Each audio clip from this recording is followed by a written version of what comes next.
There are homes right now in the Northern Virginia market that I would not wish on my worst enemy. So in this video, I'm gonna break down exactly what to watch out for because a lot of buyers are completely unaware of these. And over the last 10 years, I've done hundreds of deals, probably been into thousands of different houses across Northern Virginia. And I'm going to tell you exactly what type of houses to avoid, what you need to watch out for. Some of these you may have heard of, but I can guarantee you there are several on this list that you are completely unaware of. So let's jump into it. And house number one would be any type of property where there's like a cell phone tower, power plant. Sometimes across Northern Virginia, like, I don't know if it's even called a power plant, but there's these little like power plant kind of stations where if you didn't like drive around the neighborhood, you might not be aware that there's like a power plant like right in your backyard. And obviously like cell phone stations or whatever those things are, the giant antennas types of stations can be like unsightly. So it's just not very pleasant to look at. For example, we were evaluating these brand new townhomes and there's like 100 luxury townhomes. And the last one that hadn't been sold yet and was selling at a huge discount was, you could guess it, right next to some type of cell phone or electrical power station of some sort. Because obviously no one wants to look at that, and then who knows what kind of like radiation or whatever the heck is coming out of it. So they basically crush resale value. It's probably unhealthy for you. It's not nice to look at. And another house, actually I was in somewhat recently, it had a pretty scenic backyard. So it had all these trees in the backyard. But then if you went a little bit further, if you look a little bit closer into the backyard, you see these massive power lines. Like they weren't even normal power lines. It must have been some CIA type of stuff, or I don't know what was going on. But again, by looking a little bit closer, at the surroundings, at the neighborhood, the backyard, you wouldn't want to discover that, 3, 4, or 5 months after you purchase a property. The second type of house I would avoid are the ones that back up to sound barriers and of course the highway. So, with Route 66, 495, or some of these big highways, they'll build these massive like concrete sound barriers, which I don't think really do too much to prevent the sound because you can still hear it like well into the neighborhood. But again, it's just one of those things that it's just gonna be unpleasant to like, every time you open up your door, you just hear the like rush of traffic. And yeah, maybe some people say you get used to it, it's like white noise, but for a majority of buyers, it's just gonna be a complete turnoff. Just even thinking about it, just having to, even if it's not even that big of a factor, people are just gonna automatically eliminate it. So like your resale value is gonna be crushed. And then of course, your livability of just dealing with it like day to day is not gonna be too great either. And I'm in DC sometimes too, so if you're like right off New York Avenue or North Capitol Street or some of these other big roads, you just hear like constant like sirens, horns. It just sounds so chaotic. I remember I was showing a property over on like New York Avenue and I was just like, what is going on out there? And it wasn't even like something was going on. This was just like normal. And you can always do things like get windows that are soundproof and do different soundproofing things, but it's not something I would want to deal with all the time. So I would avoid being on a busy road or being at a house that like backs to one of the sound barriers. Now there are properties here and there. I had a friend growing up and his actually backed to a highway, but you could like barely tell. Like he had kind of like a long backyard and then like the highway was kind of like a lot further down and there was a sound barrier, but like it wasn't very obvious. And so the properties I'm talking about are the ones where there's like an obvious concrete barrier, an obvious amount of sound that's gonna turn off a lot of people. The next type of houses I would avoid, or at least do some more due diligence, because I know I'm gonna get some pushback in the comments here, are houses with big trees in the front yard. And I'll tell you from a lot of firsthand experience in the Northern Virginia market, like in Arlington, Alexandria, different neighborhoods, if you have houses that were built in like the 1950s, it might be an original sewer pipe, right? And you're going out to the street and you have a tree that's also probably been there for a long time. Sometimes the roots can get into the main sewer line and then you get a home inspector out there. He says to get a plumber to look at it. The plumber says, yeah, we got some roots in the main sewer line. And then you basically have to dig up your entire front yard to replace that sewer line, which can be, my friend just did it in Springfield. I think it was like $12,000. But if you have a huge yard, or like a big house, it can easily be like 15, 20,000. Actually, we had a house in Falls Church where there was a huge tree in the front yard. However, the owner had the paperwork from like 10 years ago that said, hey, we replaced this with, so-and-so FH Fur, whoever it was. And it was like $21,000. So that gave us, some peace of mind right there. But you should always be aware of that, especially if it's like a 1950s house and there's a big tree or two in the front yard. The next type of house you should avoid are houses that get resold every year.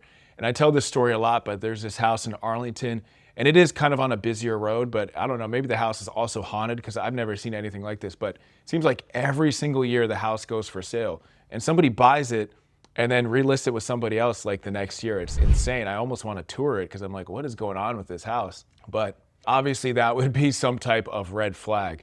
Now, we do see it often where it's like someone might have bought the house 6 months ago, 12 months ago, even a year or two ago, and then for whatever reason, job transfer, maybe they have a kid, whatever reason it could be, they have to sell like rather quickly. We had one person that was buying from Germany and they had purchased a property in like Ashburn and they didn't realize the commute from Ashburn to Alexandria. So after 6 months, they ended up selling. And then because I was making the offer and I was like, why are they selling after only 6 months? And the listing agent told me, they're like, well, they bought it sight unseen from a different country. They weren't aware that Ashburn to Alexandria is a hell of a commute. So it can be things like that as well. But if there's a track record of like, let's say 5 sales in the past 5 years, that would definitely be some type of concern. The next type of property you should avoid are the cheap flips. So in the Northern Virginia and DC market, we have a ton of real estate investors, ton of different companies. Some are very well rated, some not so much. It might just be like some guy doing it on the weekend. So you need to be aware of the cheap flips. Now, a lot of times you can just walk into a house, you can tell if it's a cheap flip. I was just in a house over in the Kingstown area, and it was like a townhouse, and they kind of marketed it as if it was renovated.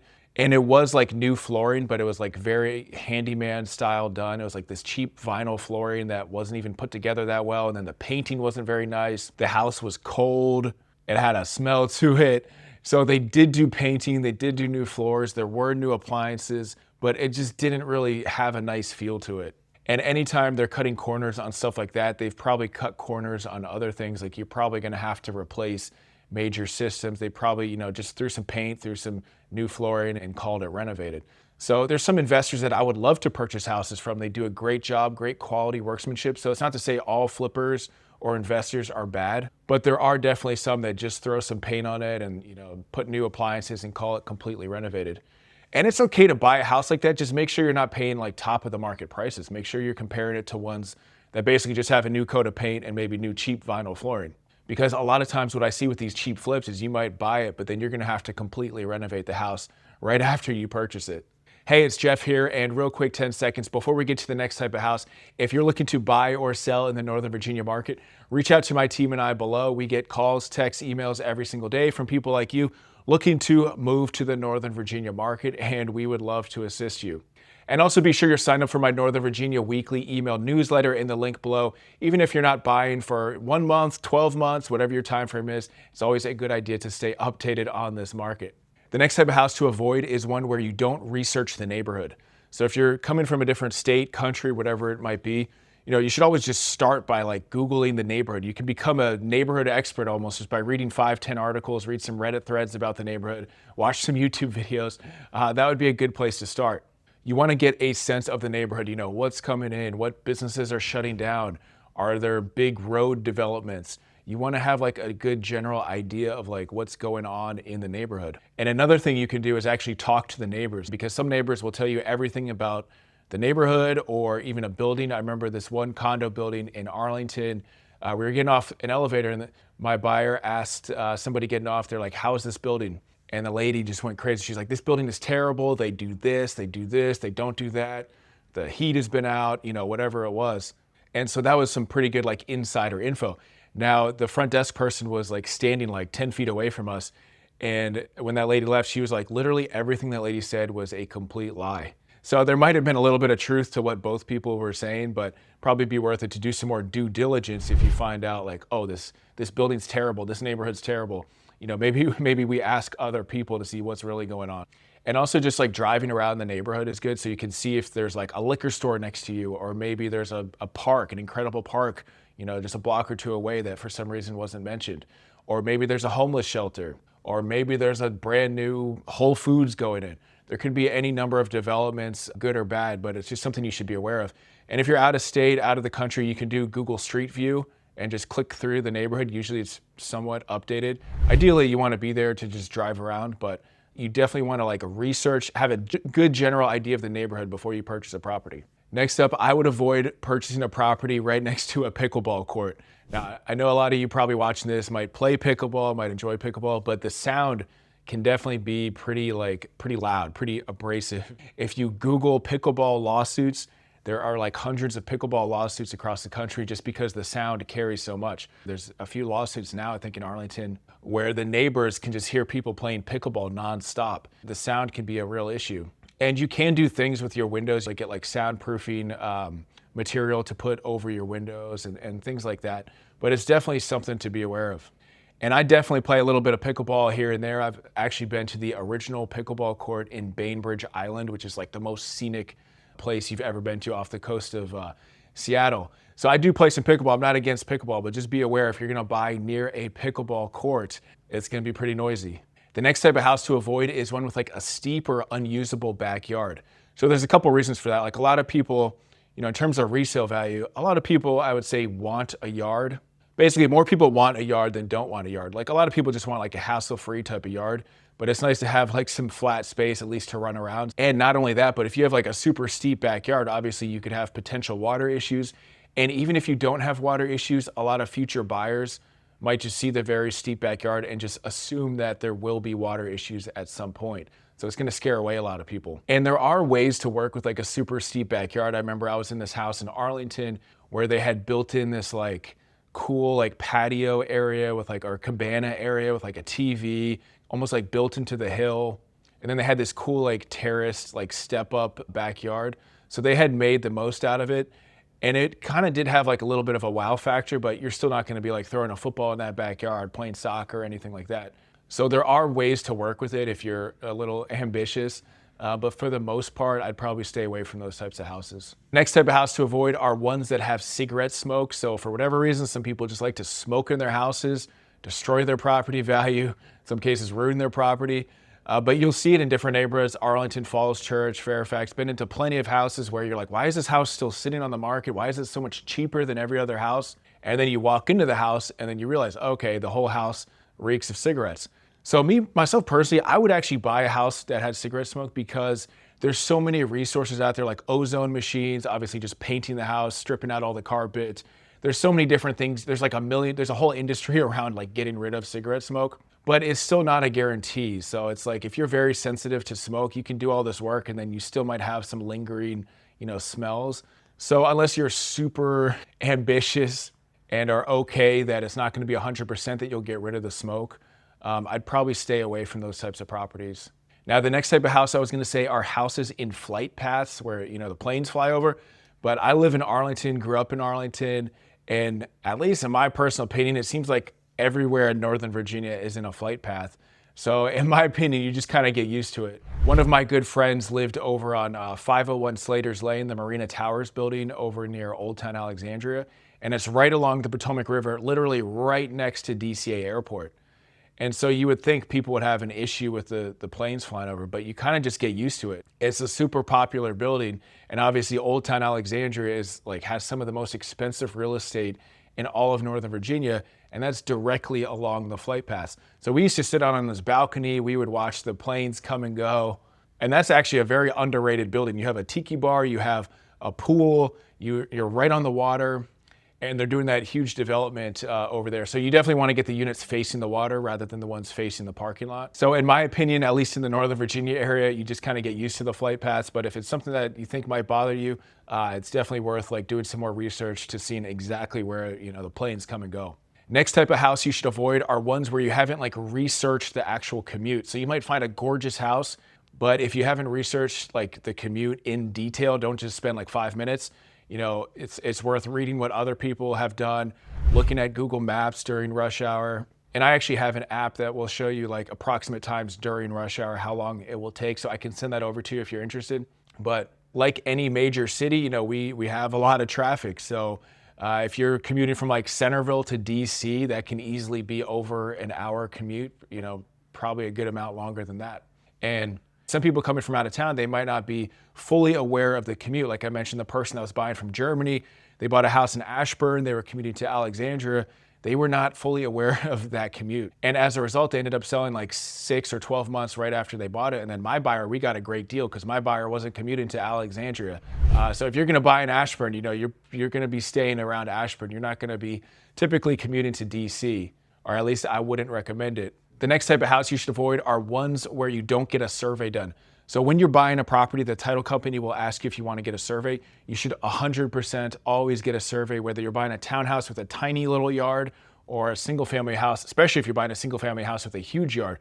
You want to know exactly what's in your like boundary of your property. If you ask title companies, they can tell you so many stories, and I can just tell you a few stories right here. Like I remember one time somebody was buying a property and the neighbor had actually built their pool onto the neighbor's property.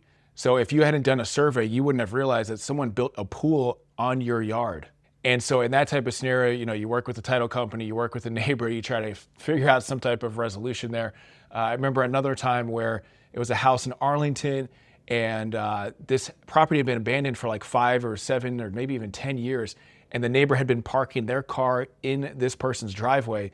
And then after, I think, a certain period of time, like 7 years, they could actually file like an ownership claim just for that specific driveway. So when it came time to sell the property, they were selling a house, but the person buying it wouldn't have rights to their own driveway. And yeah, it's a super shady thing to do, obviously. But it's like things like that. You never know for sure. I remember another time it was a house in Arlington. The driveway was actually 1/2 of the size that we thought it was. So when we did the survey, we found out that the neighbor actually owned like half of the driveway. It wasn't anything like shady that was done. It was just like the way the property was built for whatever reason. So if the neighbor wanted to like enforce it, this person basically couldn't even use their own driveway unless they had some like tiny little car. So you want to find out significant things like that. It's pretty common to have like a fence line that's over the boundary line, or a shed that might be in the neighbor's yard, or that kind of thing. But you want to look for significant like big ticket items. The next type of houses to avoid are ones that have like huge additions or big amounts of work that were done that were clearly like shoddy and probably did not have a permit. So a lot of times you can just look at a house and be like, this does not look like it's up to any type of code whatsoever, because, you know, in terms of your future resale value, that's going to hurt your resale value. It's just going to hurt your livability if you have some janky addition going on. And in some cases, it might actually be dangerous if they did shoddy work. You know, you might need to get that fixed. And the thing to know is that people do work without permits all the time, but what you're really looking for is like your home inspector should flag it, you should flag it, you can look at previous listings of the property. You want to look for like if they did like massive additions and that kind of thing, and it looks like it was done in a shoddy manner, because you're going to have to spend a lot of money to fix it. So the next type of house to avoid, and you see this in Falls Church sometimes, and there's some other neighborhoods around Northern Virginia where you might be in a flood zone. And it's not the end of the world. Like I actually own a house in a flood zone. I pay about $95 a month in extra flood insurance, and knock on wood, I haven't had any issues so far. And I got a great deal. But a lot of buyers, just when they hear the word flood zone, you know, they're immediately think that like it floods every year and that their house is going to be underwater all the time. So it's just going to eliminate a huge portion of buyers when it comes to resale value. And of course, the insurance can get higher. Luckily, there's like different types of insurance now. There's like private types of insurance, and there are different options when it comes to flood insurance. But, you know, at least in Florida, it's become a serious issue. And a lot of insurance companies are actually withdrawing their insurance options. So you definitely want to be aware of flood zones. And then if it isn't a flood zone, but you still love the house, you know, find out any history of flooding, or if there's been waterproofing done, or maybe fortunately they haven't had any issues. The next type of house to avoid are ones with polybutylene piping.